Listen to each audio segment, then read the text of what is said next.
Welcome to Prayer and Bible Band Lesson 3. I do not own the rights to this music. Today's topic is Changes in the World. The background reading is coming out of Psalms chapter 51, verse 10, Ecclesiastes chapter 1, verses 4 through 11, Daniel chapter 2, verses 20 through 23, Romans chapter 12, verse 2, 2 Timothy chapter 3, verses 1 through 7, and 2 Peter chapter 3, verses 1 through 5. The devotional reading is from Genesis chapter 11, verses 1 through 9. The central verse, I will read the King James Version first, and then the New Living Translation of Hebrews chapter 13, verse 8.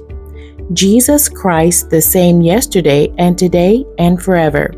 The New Living Translation of Hebrews chapter 13, verse 8. Jesus Christ is the same yesterday, today, and forever. The key terms for today's lesson: perspective, migration, and transformed. Perspective, the relationship in which a subject or its parts are viewed mentally, or point of view. Migration, the act, process, or instance of moving from one country, place, or locality to another. Transformed, to change in composition or structure, to change the outward form or appearance of, to change in character or condition. When God made the world, He created all the birds and animals. He created man in His image and made woman out of the rib that He took from man's side. The sun, moon, stars, the night, the day, mountains, rivers, oceans, valleys, and the entire world were made and were so wonderful. God declared that all was good. God established rules, regulations, and laws for man to live by, and things were good. As mankind began to multiply and the population grew, things began to change. Man became discontent and began to look for other things to occupy his mind and his time. In man's search for other things to occupy his mind and his life, he became acquainted with the prince of the air, the devil. The devil was an enemy of God, so he became an enemy of God's people. Mankind changes, but God never changes. He said, "For I am the Lord, I change not. Therefore ye sons of Jacob are not consumed." And that's Malachi chapter 3, verse 6. The wise man said in Ecclesiastes that when one generation passes away, another generation comes. With each generation comes new and different changes, some good and some bad. People must learn to adjust to changes and make the most of their lives. Having Jesus Christ in their lives helps them to make the adjustments necessary to live a balanced, fulfilled life. Believers struggle to live for God, but they need to know that they are not alone in their struggle. God is always there to help them, despite the varied times they live in. God is a never-changing God, but He wants to shift things in the lives of believers and this generation to bring about a fresh visitation, to have new openness, giving believers a deep brokenness, causing them to focus on Jesus. There are changes that God allows, and believers blame the devil for it. However, they need to know that God does not change His holiness. He uses change to establish new purposes in the lives of believers. God's grace and kindness changes everything.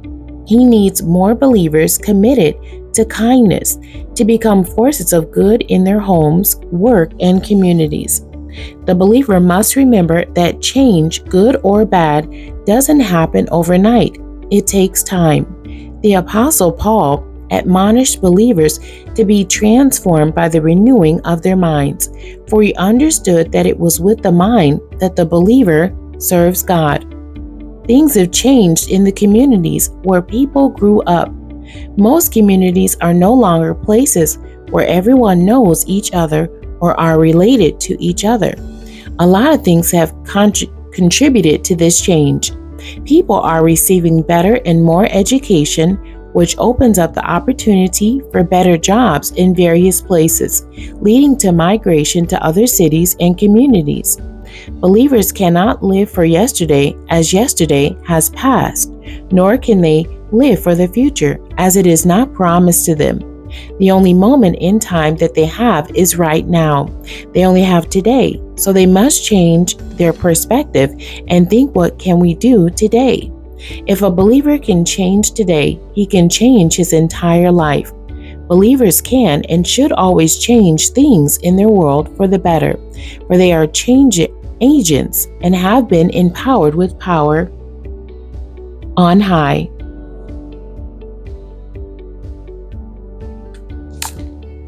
Daniel's life was full of changes. As a young man, he was taken captive from his home and all the things that were familiar to him.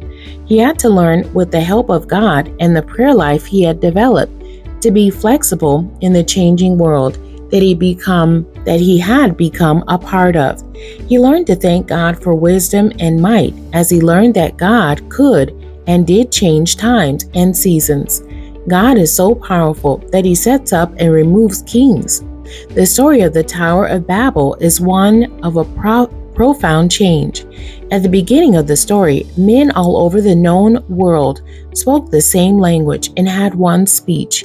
They decided to build a tower that would reach into heaven and make a name for themselves. They got together and they began to build. Everyone cooperated and things were going fine. The people were so together that they got God's attention, and he decided to go down to see the city they were building. When God saw that the people had joined together as one, he decided that he must do something to stop them. At the time of the building of the tower, there was only one language, which all men spoke.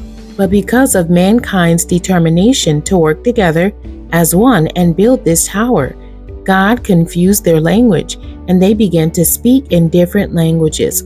This brought confusion, and the work had to stop. Because of this one change, many changes have come in the world.